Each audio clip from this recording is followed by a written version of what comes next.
Welcome to the Old Capital Real Estate Investing Podcast with Michael Becker and Paul Peebles. During this program, you will hear interviews with real-life successful investors who will share their stories and provide useful advice on how to acquire, finance, and operate apartment complexes. Now, here they are, Michael Becker and Paul Peebles. Welcome to the Old Capital Real Estate Investing Podcast. I'm your host, Paul Peebles, National Underwriter for Old Capital. Joining me today would typically be Michael Becker, but he is on assignment doing some additional due diligence on a property that he has under contract, so we wish him a lot of luck on that. So in the podcast today, we have Ricardo Hinojosa with Old Capital. Ricardo, how are you? Good, Paul. So in the podcast today, we have some friends of ours that we've known for a period of time, and I kind of want to tell a little bit of their story and have them tell a little bit of their story too. So we're going to get into it for a second, but I want to first introduce our friends here, Mitt Scott. Hello, Mitt. How are you? I'm good, Paul. How about you? I'm doing great. And Greg Ford. Greg, how are you? I'm good, thank you. Thanks for having us, Paul. No problem. I'm going to kick it over to Ricardo and let's get it going. Appreciate it, Paul. So guys, thanks for joining us. We appreciate you having here. Why don't we just start off, you guys introduce yourselves, give us a little bit about your background and how you got into real estate. Mitt, you want to start first? Sure. So I am originally from Louisiana from the time I was about 10. And I went to school there in Ruston, Louisiana, got my marketing degree from Louisiana Tech. And I had a little brother in the Navy after we were all out of school who was sending me articles about you should invest in real estate. It was always you should invest in real estate. And so he would send me these articles that would show the numbers that were really incredible, as we know they can be. And I would go, yes, Steve, that's good. But, you know, I got a full-time job and I travel a lot and don't have time for that. Yeah. So about 2 years later, after he started that process, he came to live with us for a little while and he wouldn't let that go. And so I said, okay, look, you go find one and I'll go in with you, thinking that would stall him for quite some time. And 2 days later, he goes, okay, I got one. And so I went, okay. So and it went and looked at it. And it was just a little square wood frame house, $21,000. And so I said, offer him 15 or 16 and thinking they wouldn't take it and that'd be the end of that. Yeah. So then the realtor calls me the next day and says, congratulations, I think you got a house. And I went, oh no. Do I have a credit card? I did everything wrong on this one. So anyway, so then I thought, well, I guess I better go to the bank and see if I can borrow the money for it. So long story short, the banker gave me the money. You know, the tenant told me things that I needed to do because I didn't even know enough to ask the tenant what needed to be done at the house. And so anyway, we put about $2,000 more into it. So I borrowed $2,000 more than we paid for the house so I could fix it up a little bit, and then had the tenant start paying rent. And the rent was more than our note. And I thought, wait, this actually works. And then fast forwarding, we kept that house, paid it off, probably another wrong thing of several wrong or backwards things, Sure. Paid it off in 10 years. And then that's about the time I was moving over here to Dallas. And I told my brother, either you need to buy it or I need to buy it or we need to sell it. And by the way, he moved back to Atlanta or over to Atlanta about 3 months after we bought that house. Huh. So he got me into it and then he left. But we sold that house right before we moved over here. It took about a week to sell it, made $30,000 on it because it was paid for. And so that's what got me started. But seeing that first rent check being higher than the mortgage, I thought, okay, this will work. So I immediately started looking for more. Yeah. And then I bought, up to now 17 over there during the course of that time. Some since I've lived here, most of them when I lived there. And 17 houses, 4 duplexes, and a triplex, I should say. 17 homes in Ruston, Louisiana, which is probably from Dallas to Ruston is 250 miles. So it's a drive. Yeah. So can you still buy them at $15,000 a pop? No. And how do you manage the properties in Ruston? They got a property management company that's over there. And after I bought probably house number, I'm going to say 6 or so, I kind of packaged them up and took them to a management company because it was more than I wanted to handle. And so every time I bought another one, I just added it to them. So do you do real estate full-time or do you have a full-time job too? I have a full-time job. It does get in the way of my real estate sometimes. But you're a very successful person in your full-time job. So this is a full-time, part-time job. Yeah, I call it my second income. Instead of my wife working, now my real estate works. And then I have my other job. Excellent. So that got you started. Yeah. So why don't we pause there for a second, because then we're going to get into multifamily and how you guys came together to partner up. So Greg, why don't you start there? Let's hear a little bit about your background, and then we can kind of bring it together after that. Yeah, so back in the early 2000s, a situation came up to where my sister-in-law needed a house. And so she couldn't qualify for the rent. I don't remember exactly what the issue was. And so my wife and I just offered, well, we'll buy you a little condo or something and you rent it from us. And so we did. And she rented that for a period of 2 years from us. And again, didn't really know what I was doing, but the income covered the note, just like Mitt said on his house. And I was able to have a little profit with it. But I relocated to Dallas in 2006. And so when I moved, I sold that house. Mm-hmm. In hindsight, I'd probably have kept it now, but at the time, thought that was the way to do it. So I sold it, and I got to Dallas in 2006, and so I was back out of the landlording business for probably about 4 years, because when I first got to Dallas, I kind of did the quick math, because I didn't really have my education. I didn't know what I was really looking for, but somehow I came to the conclusion I couldn't make money in Dallas, and clearly that was wrong. But that was what the impression I got. So I didn't pursue it for a few years. And of course, we all know what happens in 2007 and 2008. Mm-hmm. Sometime around 2010 or so, I finally said, you know what, I think I can make money in this now. So I started buying houses again. So I ended up with 6 single-family homes in the Frisco, McKinney area here in Texas, and held on to those just up until recently. And we'll talk about that next transition. So it's worked out really well for me. So let's talk about the transition a little bit. So what got you thinking about multifamily? What happened next? Well, I met Mitt probably in about 2011 timeframe. Both his son and my son were doing gymnastics together, and so we met at the different meets on the weekend. And we're watching our kids compete for gymnastics, and instead we're up in the stands talking about real estate. And I'll let Mitt pick it up from there and kind of where Mitt was going with that. Yeah, so when I moved from Louisiana, my eyes were as big as saucers seeing all the houses over here compared to the smaller town Louisiana. Mm-hmm. But then it was very difficult to figure out how to make the numbers work. And so I was looking for somewhere to plug in with like-minded people that could kind of figure out how to get into the network of the investor world instead of just the retail world of real estate agents and that sort of thing. And so again, long story short, stumbled on a mentoring and education company that I'd heard on the radio, checked it out, went there, and I went, okay, this is what I'm looking for. Not only do they have, the education and then the support system, like-minded people that you could partner with. And so I thought this should work. And so quickly met, like I said, like-minded people that were looking to do deals in multifamily. And so I thought, that's perfect. I'll just tie in with some of these guys, and did that. In the meantime, back to the gymnastics things, I was telling Greg, I said, this is pretty good.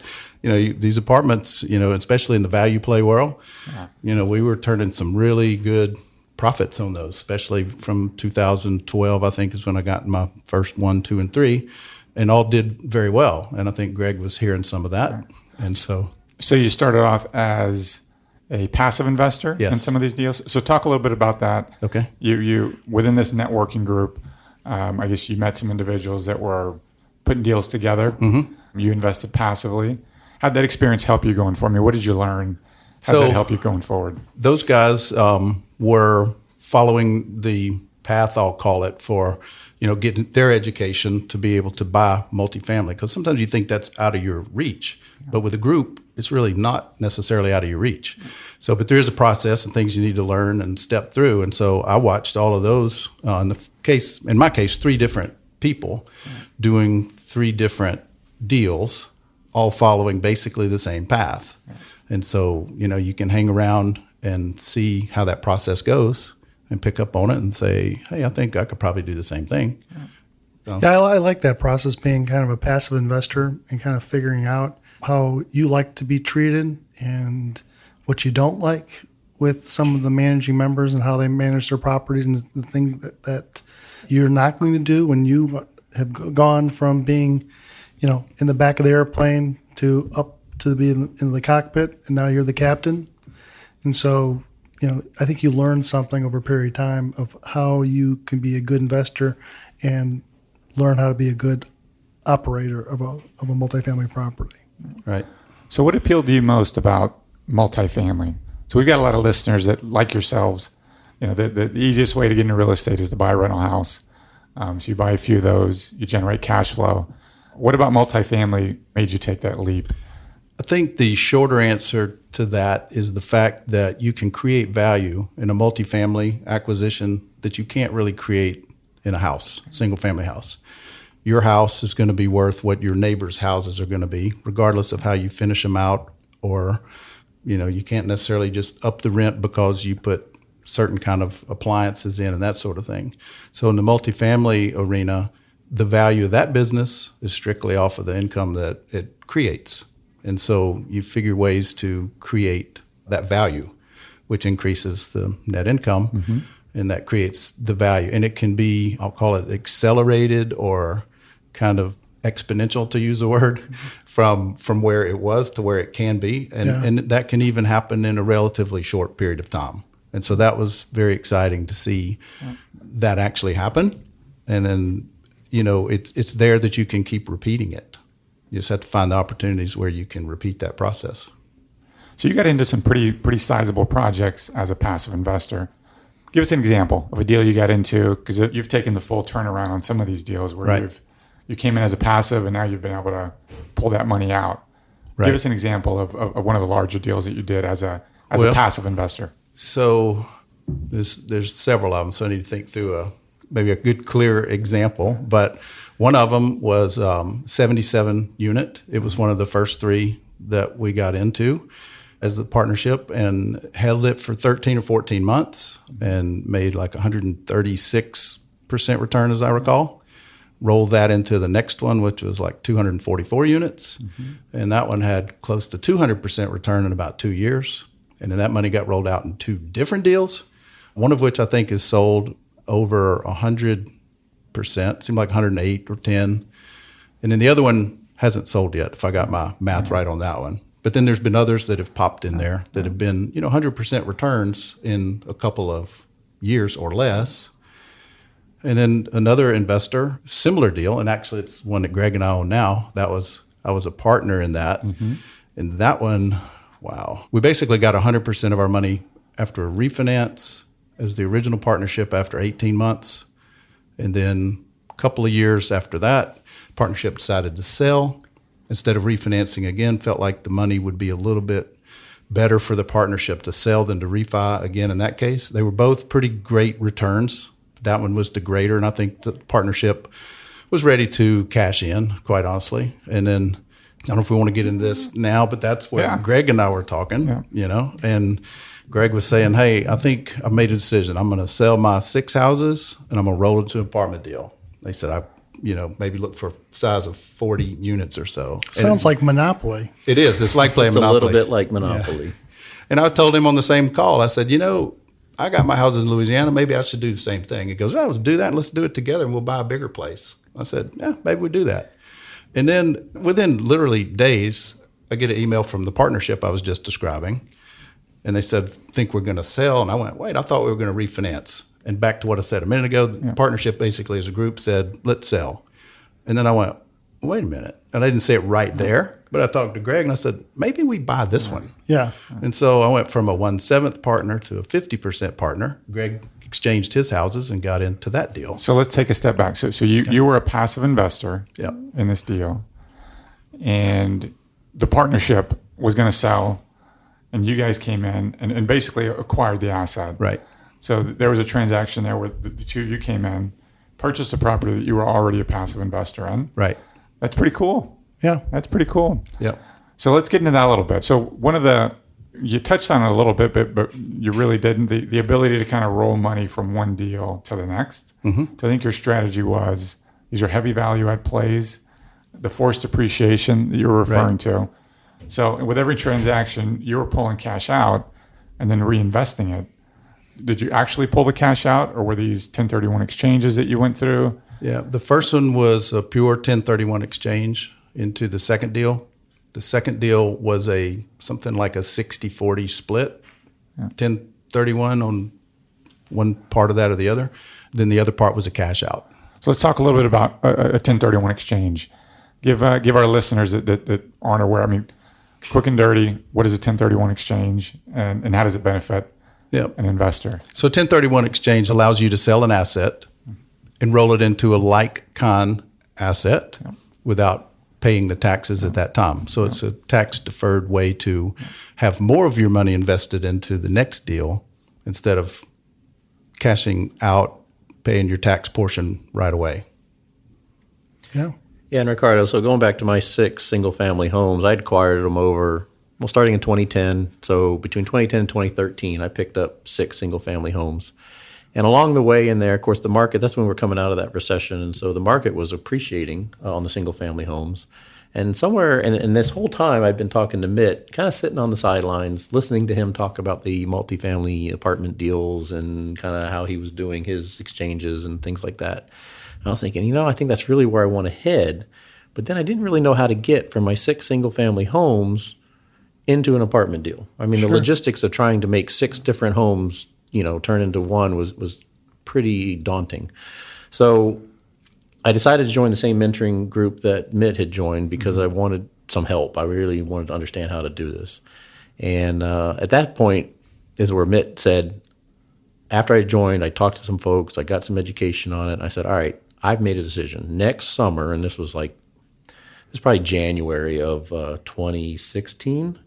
So I said, by this coming summer, I said, I'm going to sell these houses. And I said, if I can 1031 it, that's what I'm going to do. But if I can't, I'm prepared to pay the taxes. Right. But then taxes were going to be pretty hefty. My gain, I was looking at north of $100,000 just in the tax bill on the gain on those houses because of recapture and everything else I had to pay.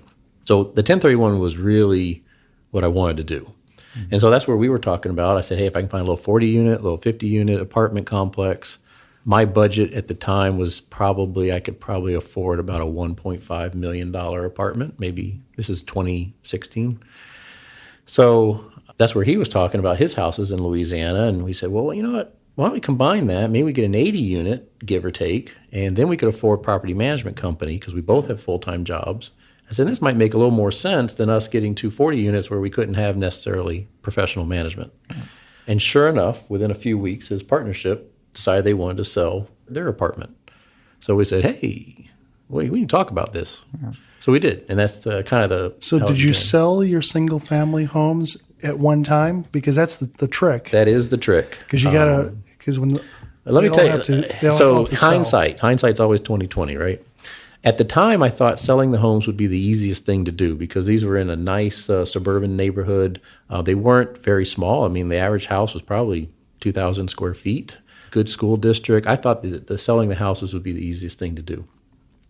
So my intent was I had the foresight to reset all the leases to expire in June of that summer, June of 16. And I got with my realtor that I used to buy most of those houses. I have a realtor that I've hooked up with. And I said, hey, I want to put all 6 on the market. I need them to close, by the end of July, beginning of August. And we figured that the apartment, this was all going on simultaneously. So there's obviously a lot of risk here because I needed that money to 1031 into the apartment deal to kind of pull this whole thing off. And we knew on the apartment side that we were going to probably be closing late August, early September. So in hindsight, I put all 6 houses individually. My realtor ran those, MLS, the whole regular retail way of selling them. The tenants did move out. I offered them, obviously, first choice at buying the house, but they couldn't afford it. So they moved out. And so the house was vacant.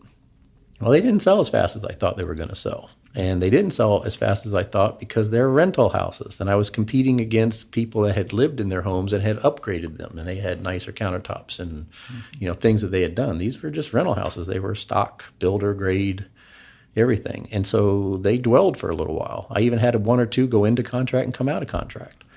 And so Mitt and I kept talking and we were like, okay, what's plan B here, right? Because we need a plan B. Mm-hmm. And we were pretty comfortable that 3 or 4 of them were going to sell, no problem. But then I started talking to my 1031 company about, all right, how does a reverse exchange work? Because that's might be how I have to do this. And so we put some contingency plans in place. Meanwhile, we're still marketing, trying to sell these properties. And ultimately, to get to the end of the story, we sold 5 before we closed, but I did have to end up doing a reverse 1031 on the 6th property in order to purchase the apartment building and then let that escrow close. The 6th property went into escrow but it had not closed before we needed the money for. So people who don't know what a reverse exchange is, tell us a little bit about how that works or how it worked for you. Yeah, and so the way it worked was the 1031 company set up an LLC as a holding company, as an intermediary, where basically I sold it to that LLC, and then I rented it back temporarily. And I don't know if I'm getting all the terms exactly right, but basically I rented it back while it was waiting to close escrow. And then the LLC bought it from me. Yep. That provided the funds to close on the apartment deal. And then when the escrow, the people that bought it, the house ultimately, when they closed escrow, then it unwound all of those dollars and it kind of flowed backwards. I did have to provide some of the money in there to make that work. I mean, so I had to give a short-term loan into the deal That's all right. to make that work. You have to have the money or find a way to get the money for that, Right. that piece to work. Right. And it was much more expensive, obviously, to do the reverse. It Yeah. still saved me a tremendous amount or deferred a bunch of taxes. So it was worth it for me to do it. But yeah, I mean, you can get stuck because you do have to come up with the money that you think, if you think you're going to net $50,000 of gain, for example, Yeah. you've got to have the $50,000 Yeah. up front. Got to have money to make money. Yes. So I get that. So that's a good story. And thanks for bringing that up. Let's keep going with the rest of the story. Yeah, so you're able to get through that. So both of you have the exchanges, you're coming in, and it was just the two of you, correct? For this Yes, just the transaction, two just of the two us. of you? I didn't have an exchange, but he did. Okay, gotcha. So you acquired this property when? August of 2016. Okay, and this was 85 units? Right. Irving, Texas? Yep. And early 70s build, approximately? Yeah, 1971, I think. So give us an overview of the deal. What was the game plan going in? What did the property need? Let's get into some of those details.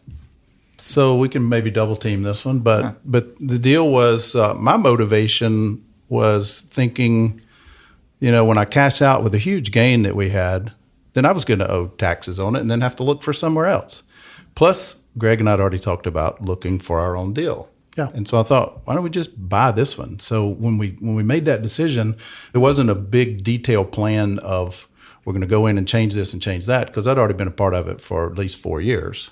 But we pick it up where it is and go from there. Let's get a good inventory of what the units look like and where the current partnership left off and what upgrade possibilities are there, what rehab here, there, whatever, interior, exterior. So we did a lot of thinking about that and looking to figure out where the best bang for the buck is. And so can't say it wasn't run well before. So, but we just wanted to pick it up from there. So there was one thing that surprised us a little bit, but from the original membership management to the third party management, because Greg and I both work, so we weren't going to manage it. They came in and kind of found it a humorous story where there was a few vacant units and actually one of each type. So we had the grand plan of, hey, let's super fix those up. I mean, just, maybe even stainless steel and whatever. Let's see how high we might push the rent. And so he said, yeah, that's a good plan. And so like week one with the management company, they rented them all before we even knew it. So that's a good thing, bad thing. Yeah. And they rented it for more money than was already the current market rent of what we were getting. Yeah. So it was like, okay, this is good, but now we got to go to plan B. So tell the management company, hey, we want to upgrade some of these units. Yeah. So the next ones come available, let's do it there. So let's talk a little bit more about this property itself. So I'm familiar with the property, the partnership that had originally bought it, that was part of back 7 years ago. How long? 2012 to 2016 was the original partnership. So only 4 years ago? Yeah, about five, Five, 6 now. years ago? Yeah, well, yeah. So that partnership, they bought a property that kind of stands by itself. It is, how would you classify the area that the property is in? I would say, industrial area. So this is a residential property in kind of an industrial area. No grocery stores, no. There's no strip malls real close by. No, it kind of stands by itself, Right. which, sometimes I like and sometimes I don't like. But I like this because it kind of sets it apart so you don't have a lot of neighbors that can make your property look bad because they don't keep that property up and you keep your property up. So it kind of stands by itself. Property was built again in the 71. 71, late 60s, early 70s. Mansard property. And, Yeah, and what We are, love those. yeah, what are mansards? So- big burly shingles on the side of a building on the vertical surfaces, and this one is overgrown mansards. It probably comes down to 3 or 4 feet off the ground.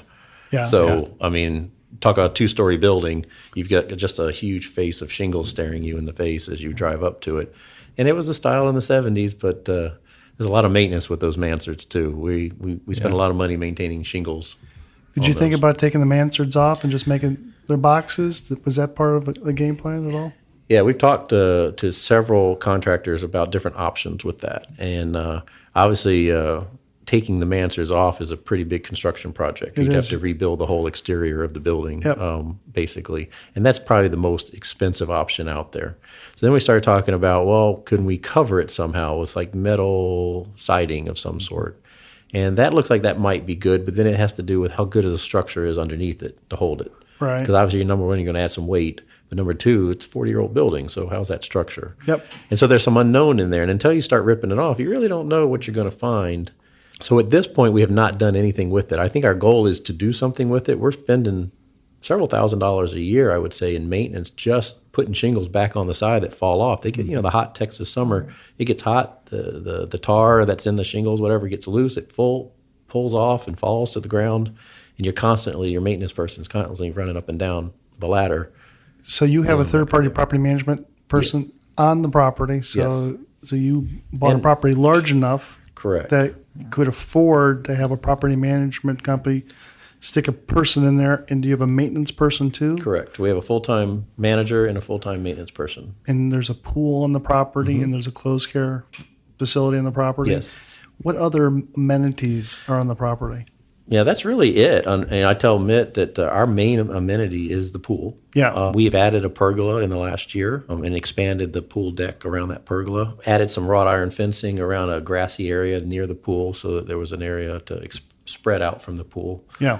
3 grills. 3 grills. Yeah, we've got 3 grills out there now. And then we're trying an experiment right now with some ground floor units and fencing in their yards where we can. Oh, that's and neat. so we've added. So the backyards are fenced in, like little backyards. Yes, under 4. Well, we did it for 4 units as just a test to kind of see how that goes. Were you able to get increased rents because of And it? that's where we're just testing it now. So Okay.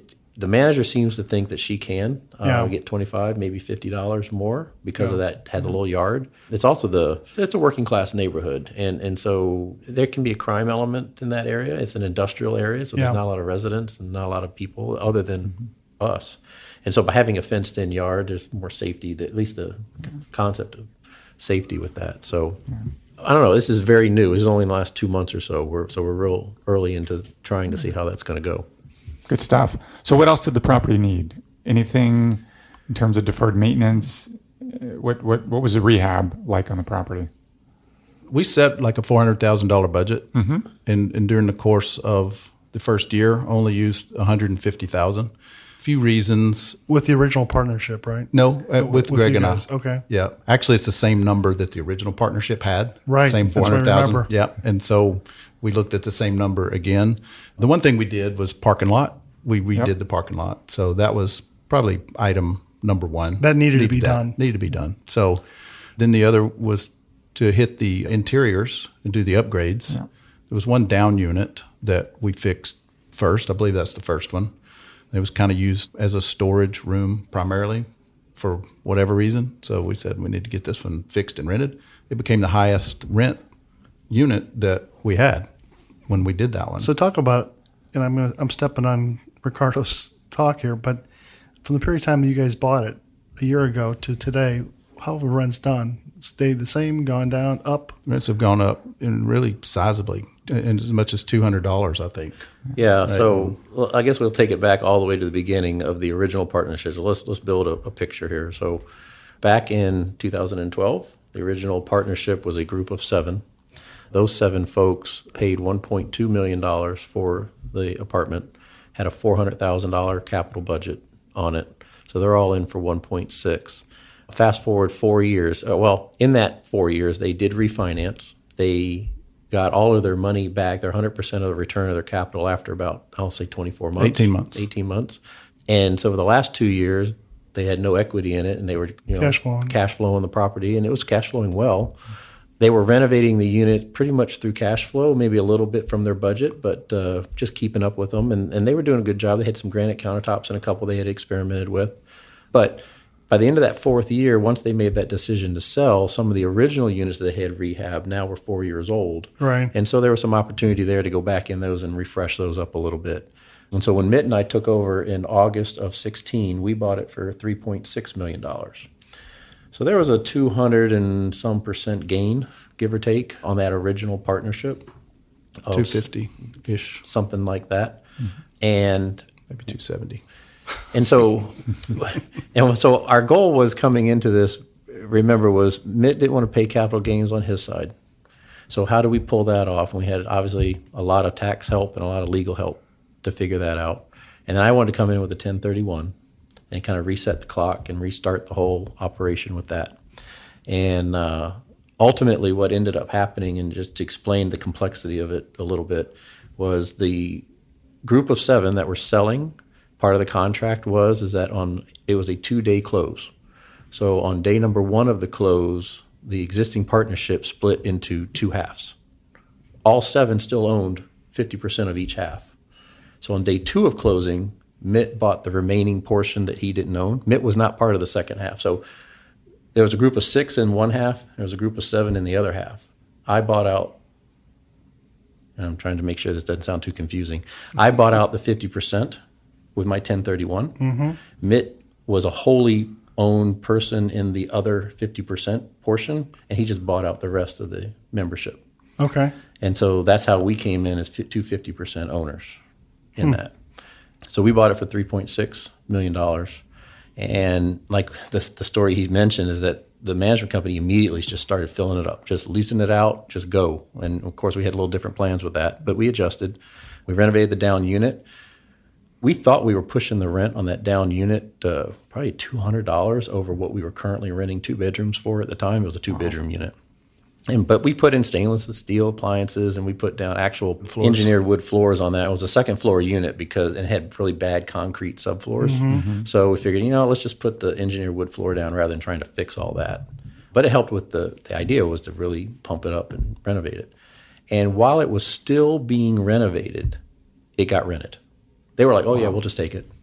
We're like, "Really? Sight unseen?" I mean, the place was a mess when Before they it. saw stainless steel. I mean, yeah, they hadn't even seen that. Wow. And so that got rented.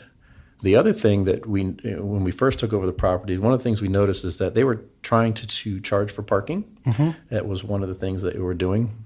And they only had 6 people, I think. It was $30 a space, and there were only like 6 people doing it. And so Mitt and I were like, well, we're going to repave the parking lot anyways. So let's have a little sale, a little special, $15 for the remaining term of your lease, whoever wants it.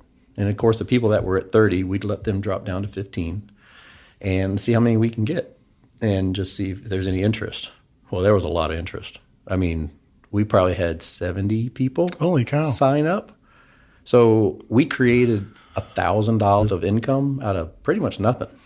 That's huge. Mm-hmm. It was massive. It was an incredible just result of just saying, well, where can we create some other income?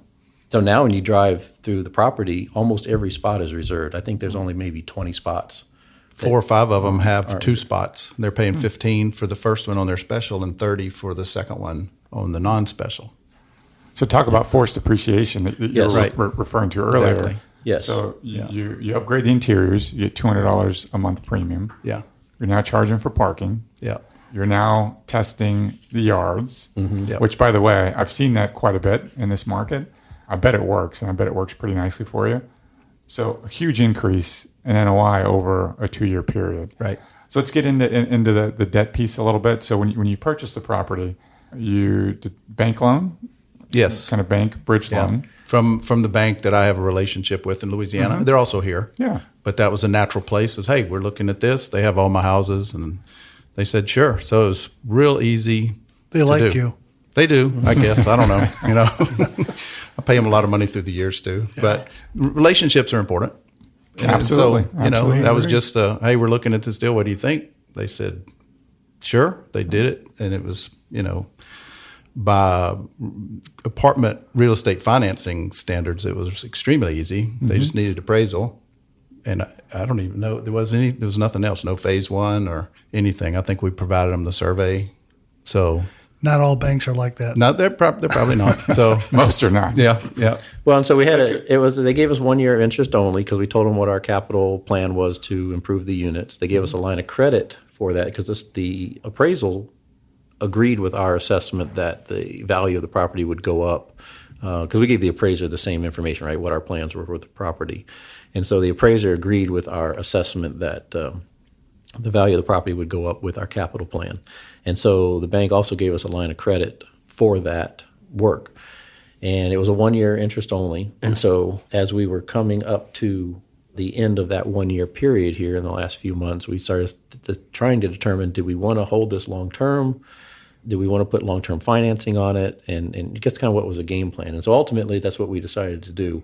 This is an asset that we intend to hold for a while for the cash flow. It's part of our retirement package, if you will. As the bank would be fairly flexible because you've done a lot of lending with them in the past. Were they flexible to do it as a non-recourse too?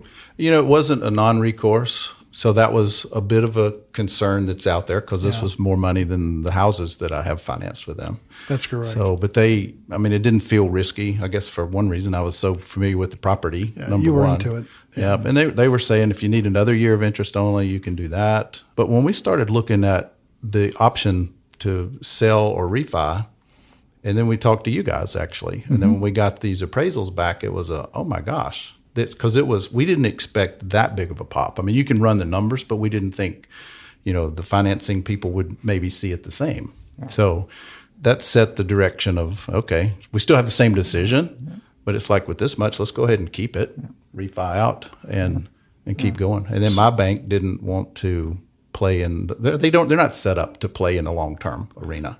So what did he get, Ricardo? Well, so we ended up going with a non-recourse long-term Freddie Mac loan.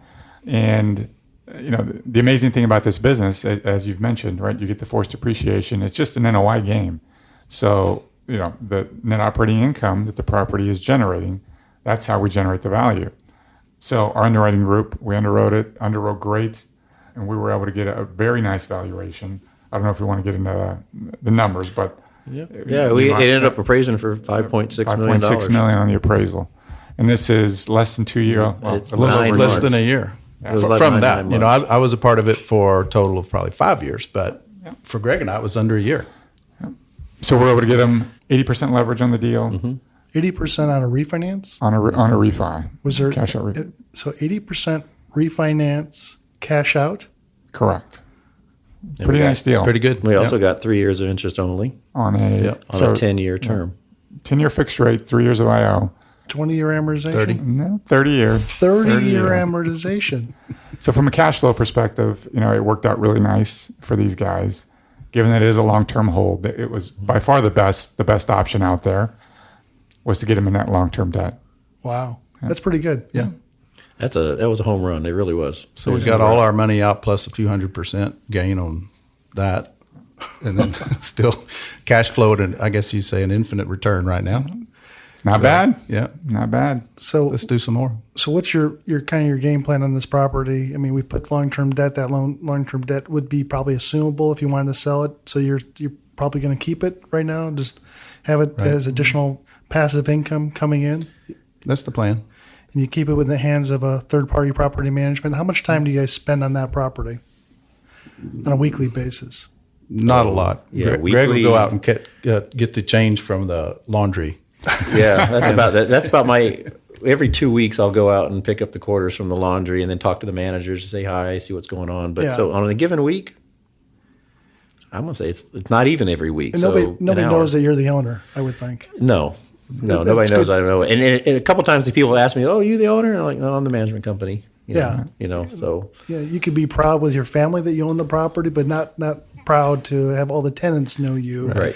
and say, help me this and help me that. And I can't pay today, this type of stuff. You don't want those headaches. No, Exactly. No, I'm probably out there less than an hour on average per week, but I don't go every week. So it might be a 2-hour visit every 2 weeks kind of thing. Wow. Amazing story. I remember these guys have had full-time jobs throughout this entire process. Mm-hmm.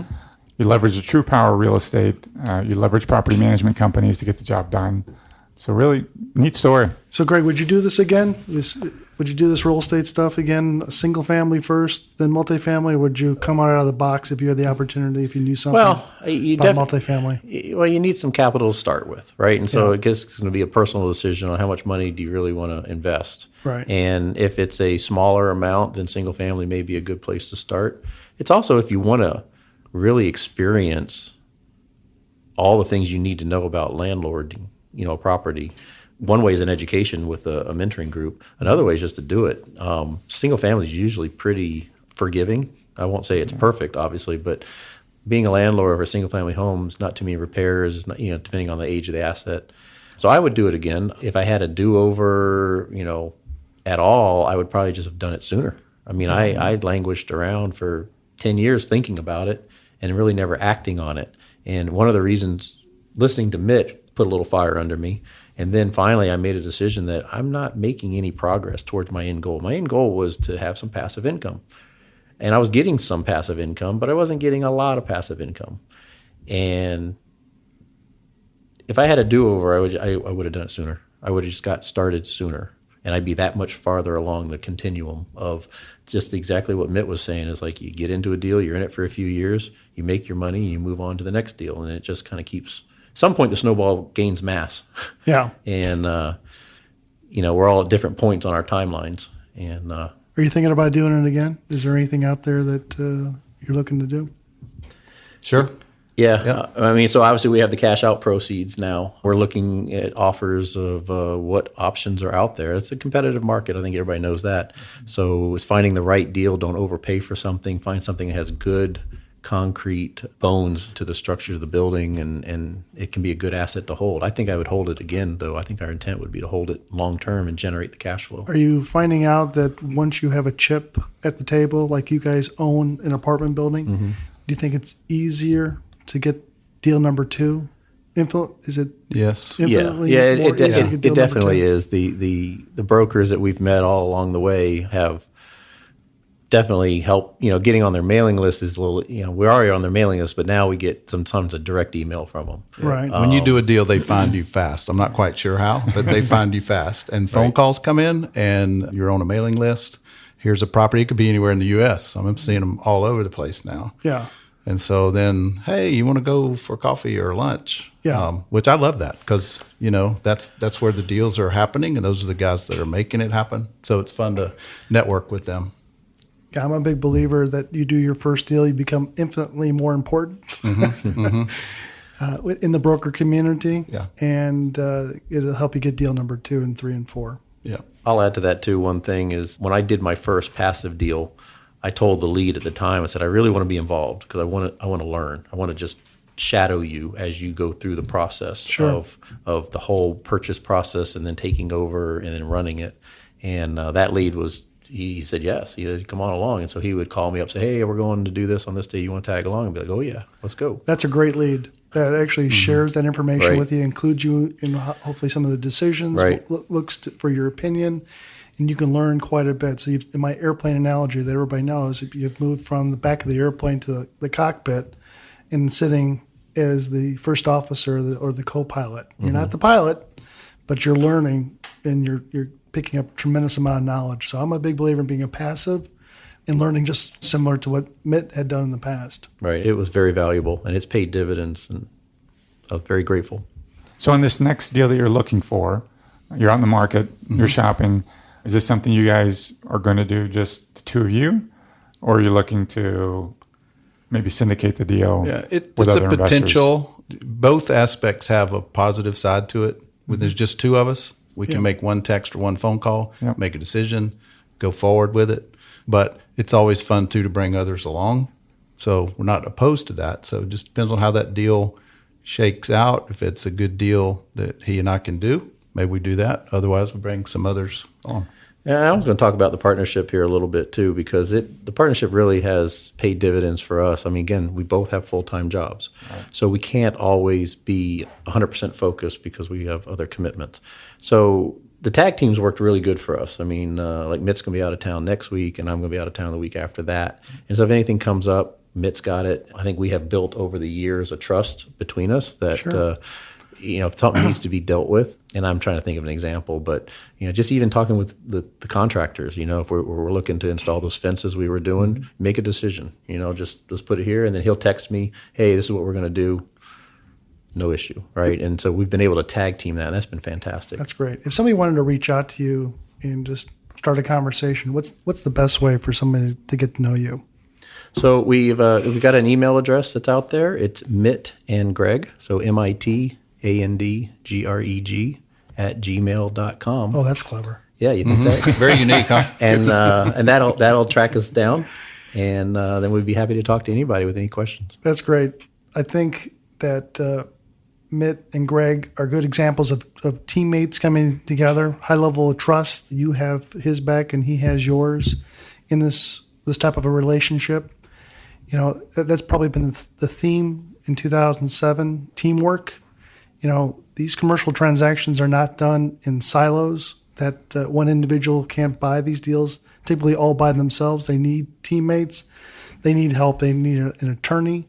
They need an engineer that physically will check out the property and make sure that there's not a problem with it. You need real estate attorneys. You need everybody, including your banker like Ricardo, to be on your team. So with keeping with that theme, we announced it last week, and I'm going to say it again. We're bringing on our keynote speaker. We announced it last week. We're going to say it again. You really want to listen to what he talks about at the Old Capital Multifamily Conference on October 5th. Gentleman, his name is Rob O'Neill. Guys, you know who Rob O'Neill is? I don't think I know him. Great. And I haven't met him, no. No. You may have known some of the work that Rob has done. Are you familiar with a guy named Osama bin Laden? I've heard of him. I've heard of that one. Yeah. Rob was the last guy that Osama bin Laden saw before Rob put two bullets in his head. I do know that story. I have seen him on TV. So Rob is going to be our keynote speaker, kind of talking a little bit about teamwork, talking a little bit about being committed to the end.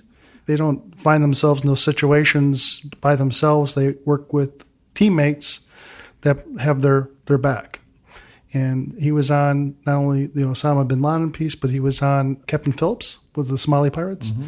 And he was part of the team that found Marcus Luttrell up in the mountains. Remember the movie Lone Survivor? Yeah, wow. Mm-hmm. So he was on that team out there. So you can't get in commercial real estate without having a team. And we're going to talk a little bit to him about becoming a teammate and following through. So we look forward to if you could be at that Old Capital Multifamily Conference on October the 5th. Hopefully, I know that these two guys will be there. I know Ricardo will be there. Of course, I'll be there. Sir. So we look forward to seeing you at that period of time. Remember, if you want to learn a little bit more about multifamily financing, make sure you go to Old Capital Podcast. That's where you find the tickets not only to the conference, but also to get the 15-page white paper report on multifamily financing and structuring transactions. So that's a good one. Click onto the oldcapitalpodcast.com. Ricardo, anything more to add? I think that's it, guys. I appreciate you coming out. Great stuff. Great story. And we'll be talking to you soon. Thank you. Yeah, thanks for having us. No problem. That's Greg Ford, Mitt Scott. I'm Paul Peebles. Have a great day. Thanks for listening to the Old Capital Real Estate Investing Podcast. Please join us at oldcapitalpodcast.com to sign up for our weekly email updates. We'll see you next week for another great interview.